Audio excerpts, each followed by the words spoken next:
इधर आरएसएस ने मनमोहन सिंह को श्रद्धांजलि दी। आरएसएस प्रमुख मोहन भागवत ने दुख व्यक्त किया है।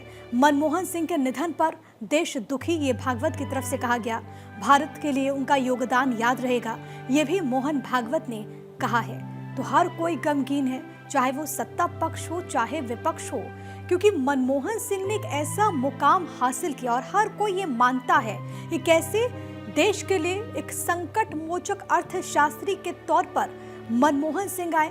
बतौर वित्त मंत्री जब उन्होंने कमान संभाली, बतौर प्रधानमंत्री जब उन्होंने कमान संभाली, कई सारे महत्वपूर्ण फैसले उन्होंने लिए, जिसमें सबसे अव्वल अर्थव्यवस्था को सुधारने के लिए, उसके रिवाइवल के लिए, उसके उदारीकरण के लिए अगर कोई सबसे अहम फैसला होगा तो डॉक्टर मनमोहन सिंह ने लिया। और यही कारण है कि न केवल देश में उसकी सराहना होती है, बल्कि अगर आप वैश्विक मंच पर देखेंगे तब भी तमाम जो ऐसे नेता हैं वो मनमोहन सिंह की प्रशंसा करते हैं। जब मनमोहन सिंह से बराक ओबामा ने मुलाकात की थी तो उन्होंने एक बात कही थी, उन्होंने कहा कि मनमोहन सिंह ऐसे नेता हैं जिनको पूरी दुनिया सुनती है।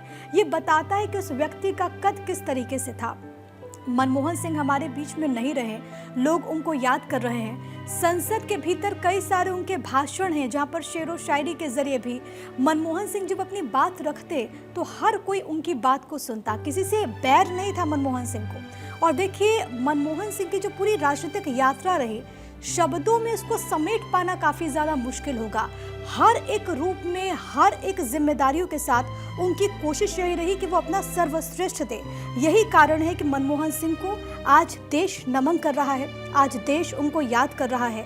उनका जन्म पाकिस्तान के हिस्से वाले पंजाब प्रांत के चकवाल गांव में हुआ। और देखिए सबसे दिलचस्प बात है कि मनमोहन सिंह के नाम से पाकिस्तान में भी एक स्कूल है। वहाँ पर मनमोहन सिंह के साथ जो लोग पले बड़े, उनकी तरफ से कहा जाता है कि वो बड़े खुशनसीब खुद को मानते हैं कि वो उसी गांव से ताल्लुक़ रखते हैं जिससे मनमोहन सिंह का जुड़ाव है। 1970 और 80 के दशक के दौरान मनमोहन सिंह ने भारत सरकार में कई प्रमुख पदों पर कार्य किया।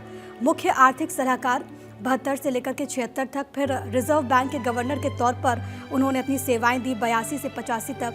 योजना आयोग के प्रमुख बने 85 से 87 तक। उसके बाद वित्त मंत्रालय में मुख्य आर्थिक सलाहकार बने। 1976 में वित्त मंत्रालय में सचिव बने। उनकी तरफ से ये कहा जाता था कि पीएम का जो पद है, ये जो कुर्सी है वो बहुत बड़ी है और मैं उसके लिए एक बहुत छोटा आदमी हूँ। ये बताता है कि किस तरीके से उनका व्यक्तित्व था।